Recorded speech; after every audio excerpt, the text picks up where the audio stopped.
having some perspective on it now, just a few hours, I guess. Yeah. How do you feel about what happened today? It was surreal.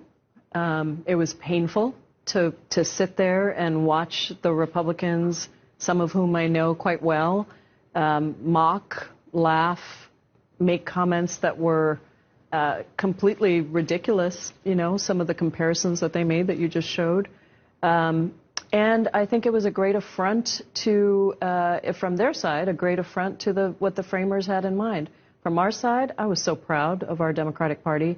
I was proud of the people that are in tough districts who really had to think about how they were going to deal with this whole situation. But at the end of the day, they swore that oath to the Constitution, and they felt that they had what they needed to uphold that oath. It was remarkable. One of the things that David pointed out earlier tonight was that you did not hear congressmen or women making a full-throated defense of the president's character, saying that he would never, it's inconceivable that he would do something like that. And that was true throughout. I mean, I sat through 18 hours on the Judiciary Committee for the impeachment markup the whole time that we were looking at the Mueller report, and you never saw the Republicans actually provide a fact defense, ever.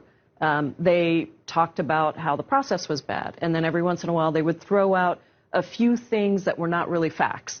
But they stayed away from kind of defending the president, defending any of the arguments that we were making. They really didn't have the ability to do that.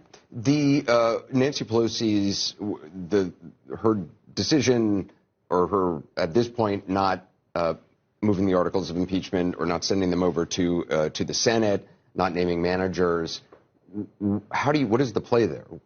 Well, we have the right to do that. We don't have to transmit them right away. I think her belief, and many of us feel this way, that the Senate has refused to put forward fair rules for a fair trial.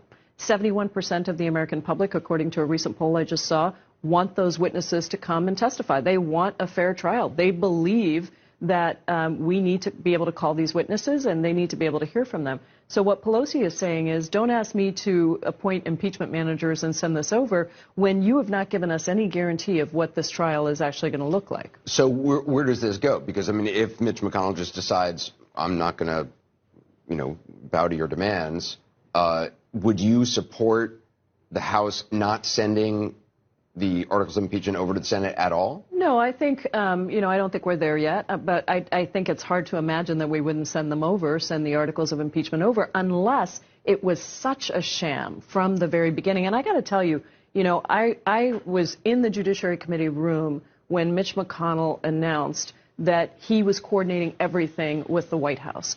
The idea that the foreman of the jury, the same person who sets the rules for the trial, by the way, is coordinating with the defendant is absolutely outrageous. And I think that this is where sometimes I have seen the limits of our Constitution in the imagination of the founders, because I don't think they ever anticipated that there would be a party who would refuse to put country over their own party. The argument of the Democrats, though, has been, look, we can't wait for court rulings. We want to do this fast. We want to move on and talk about tabletop issues and all the other things that voters care about.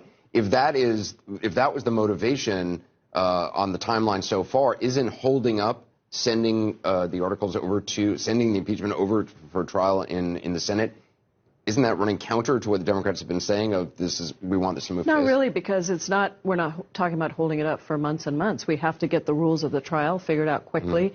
Hopefully that happens immediately. Hopefully these get transmitted quickly and we get the trial started with real witnesses. And when those senators take that oath of impartiality, I hope they're remembering exactly what that means to lie on an oath, because that is really, really important. And our democracy depends on that.